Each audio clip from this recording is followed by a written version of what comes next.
ভাবুন তো, ৪,৫০০ বছর আগে মানুষ এমন একটি স্থাপনা বানিয়েছে যেটি আজকের আধুনিক যন্ত্রপাতি দিয়েও বানানো কঠিন।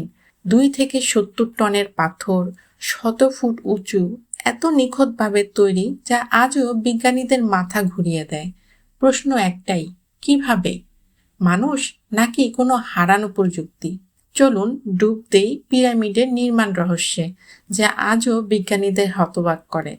অনেকে ভেবেছে পিরামিড বানিয়েছে দাসরা, কিন্তু সাম্প্রতিক গবেষণা বলছে এগুলো বানিয়েছে মাস্টার ইঞ্জিনিয়ার, দক্ষ রাজমিস্ত্রি, স্থপতি, প্রকৌশলী।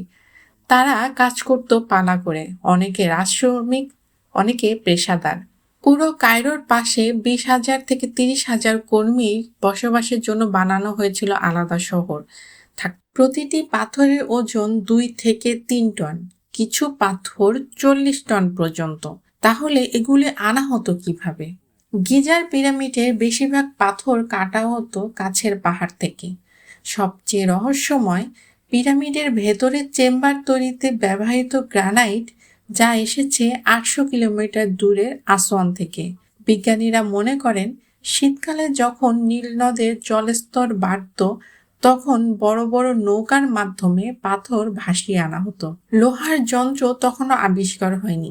তারা ব্যবহার করত তামার তৈরি করাত, ডলোরাইট নামের অতি শক্ত পাথর, বালু দিয়ে ঘর্ষণ পদ্ধতি। শক্ত ছুরির মতো ডলোরাইট পাথর দিয়ে বারবার আঘাত করে পাথরের ব্লক আলাদা করা হতো।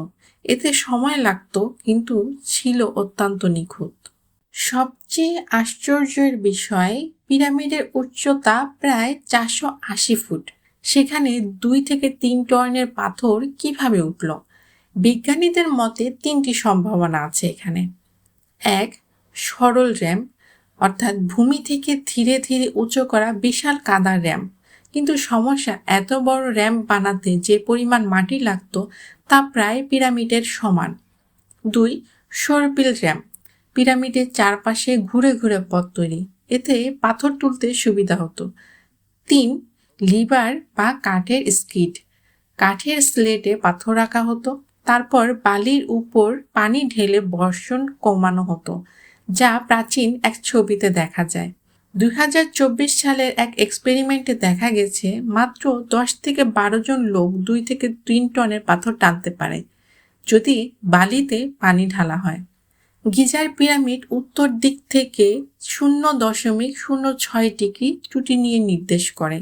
৪,০০০ বছর আগের মানুষ এত নিখুঁতভাবে চারদিক নির্ণয় করল কিভাবে? ধারণা করা হয় তারা চারদিক নির্ণয় করার জন্য যে পদ্ধতি ব্যবহার করত তার মধ্যে উল্লেখযোগ্য তারামণ্ডল পর্যবেক্ষণ, দিনের ছায়া, সূর্যের অবস্থান, গণমন নামের সরঞ্জাম। এগুলি দিয়ে তারা বের করত উত্তর দক্ষিণ দিক।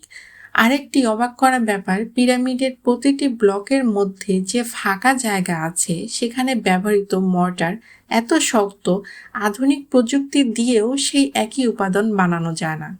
২০১৭ সালে স্ক্যান প্রযুক্তি ব্যবহার করে দেখা যায় গ্রেট পিরামিডের ভেতরে এখনো অজানা বড় বড় ফাঁকা স্থান আছে।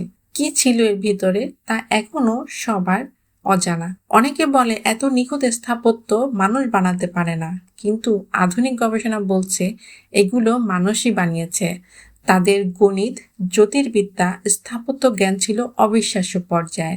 হ্যাঁ, প্রযুক্তি ছিল সীমিত, কিন্তু সংগঠন, শ্রমশক্তি, দক্ষতা এবং নিখুঁত পরিকল্পনা তাদের ছিল অত্যন্ত উন্নত।